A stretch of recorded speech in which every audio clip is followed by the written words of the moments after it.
Ashama kam jirtu daawwattoota sagalee kitaabaa. Har'a seenaa jaagamaa bedhaanii kutaa shanaffaa qabannee isin biraan dhiyaannee jirra.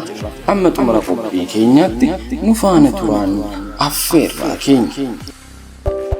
Guyyaa tokko wayyaaniin jaagamaatiin waajjira nageenyaatti yaamuun akkas jedhaniin, gurbaa ati maaliif nu dhiistu? Gocha hojjechaa jirtu kana maaf hin dhiisne? Nu dhiisuu didde miti jennaaniin jaagamaanis sodaa tokko malee, obbo isinuu qalbii jijjiirradha. Kana caalaa akkamittiin akka isin dhiisu feetan?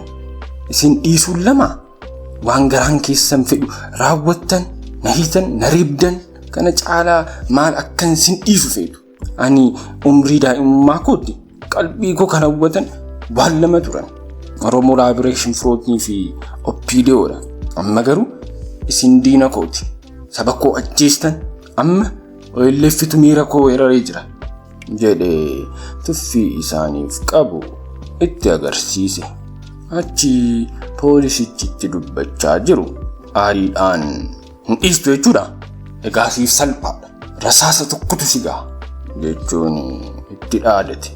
Jaagamaanis deebisee, rakkoon qabu tokkumaa ta'u rasaasa 30 naaf hin godhinaa malee jedhee iddoo inni taa'ee jirutti dhiisee biraa bahee sokke.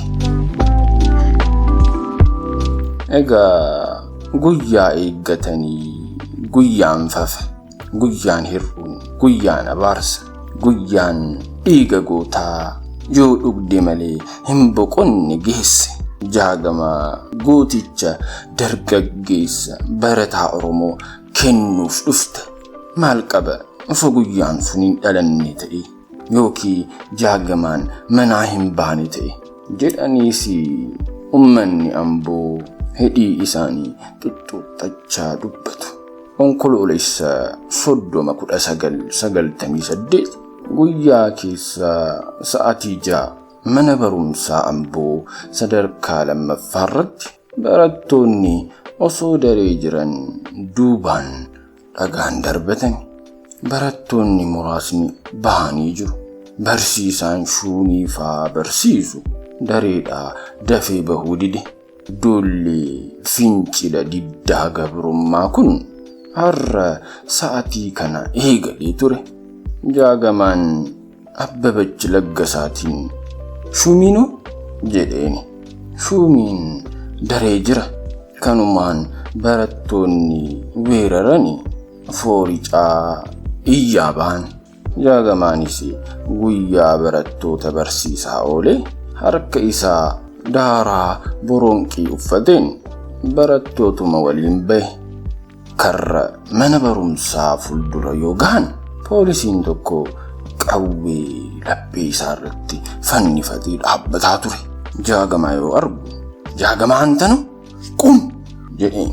Jaagamaanis, "Eeyyananuma maalan balleesse?"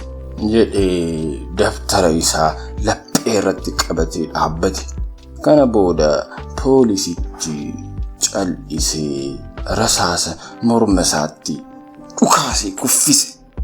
Yeroo kana hiriyyaa Jaagamaa kan ta'e Kabbadaa Badhaasee, "Maaloo maali biyya akkana dhaabbadhu jennaan innuu dhaabbatii maal balleesse?" jedhee reeffa isaa kaasuuf yoo itti fiigu poolisichi Kabbadaa Badhaasees itti dhukaase.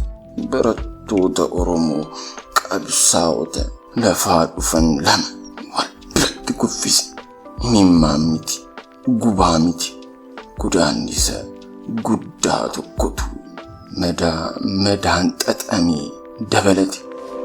Garaa hammeenyi wayyaaniin ilmaan Oromoof qabdu akka baala ibichaa kan hadhaa'u. Seenaaf seenaansaa haa gaafatu jennee handaara daakne. Ajjeechaan guyyaa kana ta'e itti yaadameetu ture. Warra bara 1996 mana hidhaa ture, bara 1997 immoo barumsa irraa adabamee manaa bahe keessaa nama lama kan jedhu ture. Kabbadaa Badhaasee reef ol kaasuu dhaqnaanii fi hamboo guutuu qabsaa akka ta'e waan beekaniif sanyii balleessuuf ture malee ajjeechaan garuu jaagamaa fi shuumiif dhufte turte. Kabbadaa Badhaasee. Kabajamtoota daawwattoota Sagalee Kitaabaa. Seenaa Jaagamaa Badhaanii shanaffaa asirratti xumurra. Kutaa 6ffaan hanga walitti deebinutti nagaan nuuf turaa horaa bulaa.